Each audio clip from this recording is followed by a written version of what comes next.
Hi, this is Steve from SMR Collectibles. We wanted to thank you for watching this video.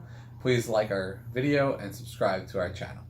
Today's video is going to be talking about a 1988 Topps Chrome Peyton Manning, which is card number 165. It's one of his most sought after rookie cards, and the Topps Chrome brand, of course, is one of the most commonly collected brands for rookies, along with Bowman Chrome. Of course, Peyton Manning has really high-end rookies such as SP Authentic and playoff contenders, but the average collector cannot afford those because those cards are in the high hundreds, and obviously the contenders is in the thousands. If not in high grade, it's in the tens of thousands.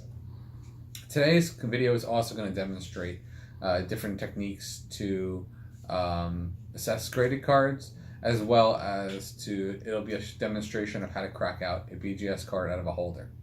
So this video, I'm going to start by discussing maybe the difference between PSA and BGS, and then I'll go into the next parts of the video.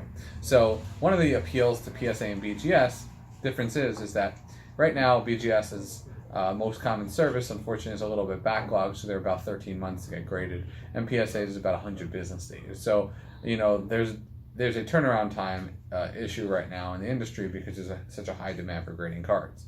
The market value, though, as obtained based on sales on eBay and other places outside of eBay, demonstrates that the market value for PSA graded cards in similar grades to BGS graded cards is superior. So a lot of people prefer to maximize the value of their cards, so they go with PSA. Now, the cool thing about BGS is that they offer the subgrade. So they PSA and BGS both grade on the centering, the surface, the edges, and the corners. But when PSA assigned a grade, they simply just put a total grade on the card. BGS, though, puts a subgrade on each component of the card, which allows a collector who grades the card, or even a dealer, to examine the subgrade and perhaps disagree and resubmit the card for grading again. Of course, you could say this is a gimmick for grading companies to make more money by causing resubmissions. I can't deny that that's not true, but it may be true. Of course, as a business owner, it does make sense, but it is a subjective process. Upon further review, there is determination made. Of course, some days they'll want to be conservative, and some other cards, some minor flaws might just slip by, and some major flaws might slip by. I've seen both. So that's basically the difference between the two grading companies. Now, I have 4 Topps Chrome Peyton Mannings here, which you'll see. I could hold them up, and also we'll zoom in on them.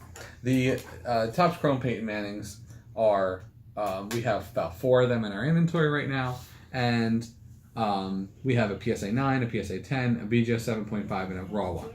Now, the raw one is actually very nice, and it's in our eBay store right now at a price of $40, which this card is more than likely going to get a 9 or a 10.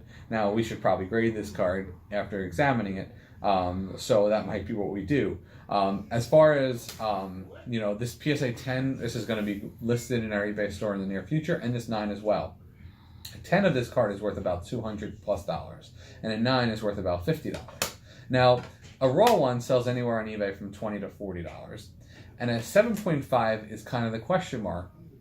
People do like cards and graded card holders, so they'll pay a premium, but the thing is, a modern card, anything lower than like an 8 is really kind of undesirable, and right now the market's leading towards 8.5, 9. They kind of just want really high grade cards. They want gem min cards. 7.5 isn't something that really people desire. Sometimes this card might sell for $30, and other times this card might sell for $15 or $20. Just depends on the day, how you auction it, the eBay seller, etc. Now, this card, because of its low grade, and because this was submitted to us as part of a video making process, the seller actually would like this to be cut out of the holder because it presents better in the way that they keep their cards. Now, a lot of collectors keep their cards in binders. Some of them keep them in screw downs, and some of them keep them in one touches or top loaders. Now, I prefer when I go to someone's house, of course, they don't have the cards in screw downs because the corners of the cards are obscured. I have to take the cards out. It's really difficult to examine the condition of the card because the thick lucite plastic obscures any kind of condition flaws, and also spreads the card out and flattens the card to the point where the card could become oversized and not qualify for grading.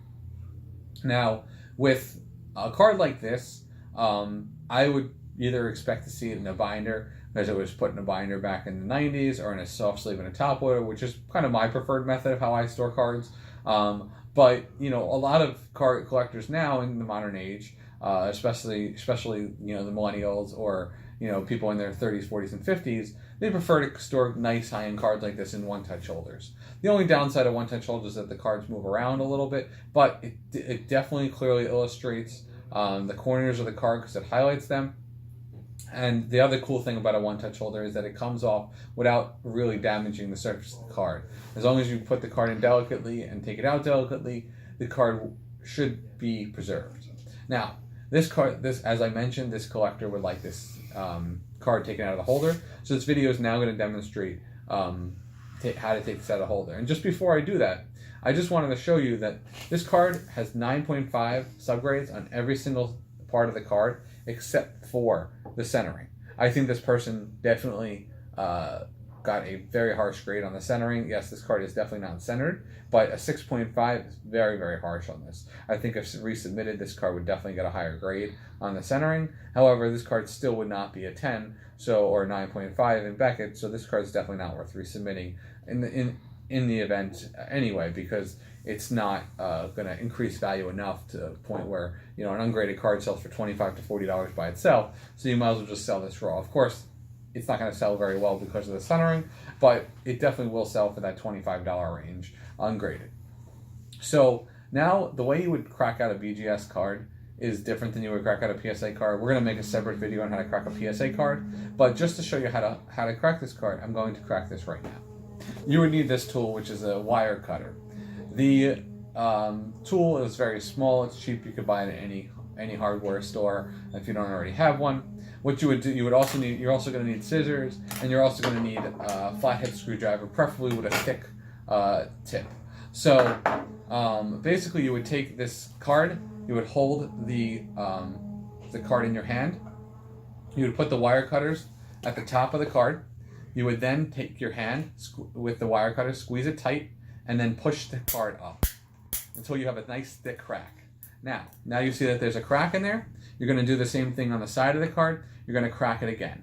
Now you're going to do the same thing. Grip it with your hand, tighten it, and then it'll snap everywhere. So you might want to put a paper towel over you just so you don't cut your hand and make a mess. Now what you're going to do is you're going to carefully stick the flathead screwdriver in the holder, and you're going to try and get some leverage so you get it under the holder. Again, crack this. Be careful with your eyes. Try not to go towards the card so you don't damage the card at all. Now we're going to still keep going. And make sure you get leverage so you don't get near the card. Make sure that your hand is covered. And if you need to, you might need to make another wire cutter crack. So just kind of be very, very careful with your hands. Crack the card again. Just chip the card away. Make sure you get enough leverage. And just slightly, delicately crack the card so that you do not interfere with the surface of the card. So you see how I did not touch the card at all. Now I have the card out. Carefully, you want to make sure that you take the scissors, cut the card away from, very, very carefully, cut the card away from the actual card, cut the top of the lip of the card. Make sure that you get all of the card out. Cut this little thing off. Very slowly. Take your time. And just cut. Do not touch the corner of the card. You don't want to damage the card. And now you have a card. And you can easily peel out of the surface. Of course, you want to have a top loader and a soft sleeve nearby and handy. I'm going to use this card just so you can see how to handle this. Make sure you don't touch the surface of the card. Right. And what you would want to have is maybe a card saver, an Ultra Pro, a soft sleeve nearby. Slip the card in the Ultra Pro. Make sure you do not touch the surface of the card at all because you don't want to put your fingerprints on it. And now just take the card, center it in the Ultra Pro. And now you have the same card out of the holder, raw, that was in the graded card holder. It presents much better, and now this collector could put it in his collection and not have to see that ugly 7.5 on the card. Thank you very much for watching our video. Thank you for watching how to crack out a BGS card. You will now watch how to crack a PSA card in our future videos. Thank you.